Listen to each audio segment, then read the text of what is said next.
sharp focus tonight. It's a conversation that has been taking place since Jamhuri Day. We had this discussion on Checkpoint last night, and here we are again. So, who is IFES? What is this organization, and did it just stumble upon us in the country in the run-up to 2017? Joe Ageo, KT News Managing Editor, joins me. So, Joe, you know, did we just...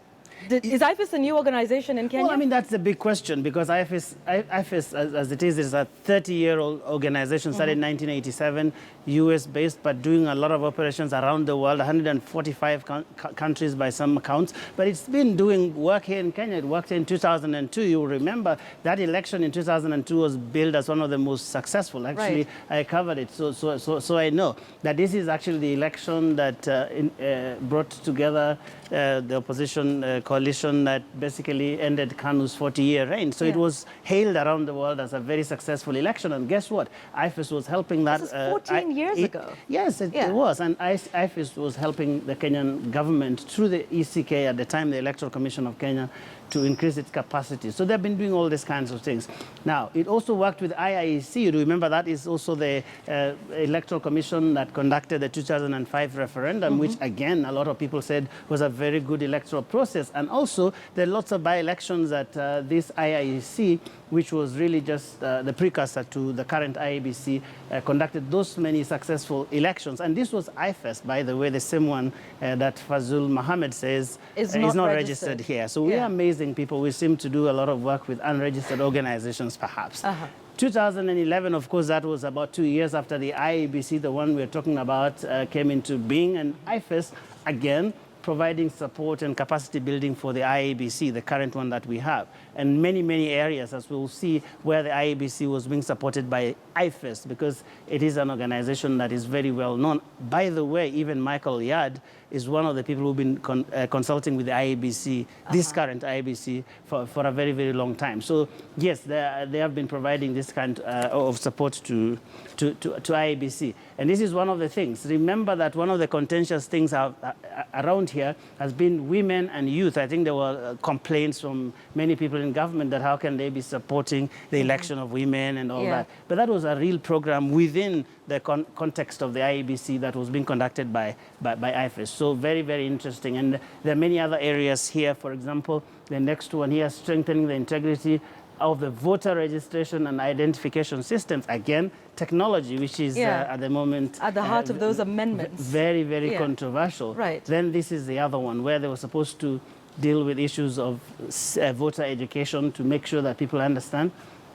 And maybe the president is right that people understand how to vote, because they've been shown quite a bit of that, again, through IFES. But then that's also assuming that voter education is telling people how to vote. Yes, I mean, the president's statement seemed to suggest that. But actually, there's an interesting one, and you're going to see it here, because what these people actually did in 2014, that is 2 years ago, the current IEBC actually signed an MOU with IFES to sort of deepen their operations here. Actually, there was a signing ceremony, and we got a picture that we'll put up in a minute, where the IEBC chair, the one that is outgoing, Isaac Hassan, just right after here, because there was also the whole question of registration, information sharing between the National Bureau and the IEBC. This is really, I think, moving towards making sure that people who have IDs and everything do get registered right away. And then the picture that I was talking about, and you're going to see it in a moment, because this happened in Washington, D.C. 2 years ago.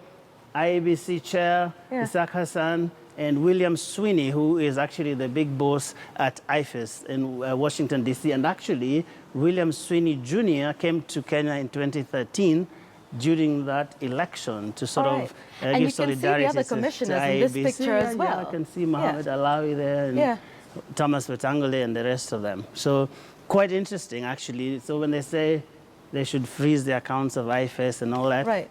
Well, so isn't it interesting that even under the Jubilee administration, this was 2 years ago, that IEBC was signing a document in Washington, D.C. with an organization that we now hear was not registered. Amazing, because how can that happen? I mean, these are people who have been, because the president said they should fund everything through the IEBC, and it seems they've been doing quite a bit. This was a 4-year program funded by the Canadian Department of Foreign Affairs, Trade and International Relations, something.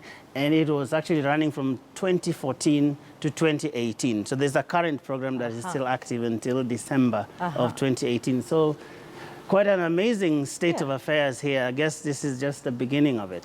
It is indeed, as we run up to 2017 and that general election on the 8th of August. Thank you, Joe, for doing all of that research and telling us who IFES is. And we'll be attempting to speak to the majority leader in the National Assembly, Aden Duale, on Monday Night News tonight to just get some more answers on who IFES is and why this is happening now, including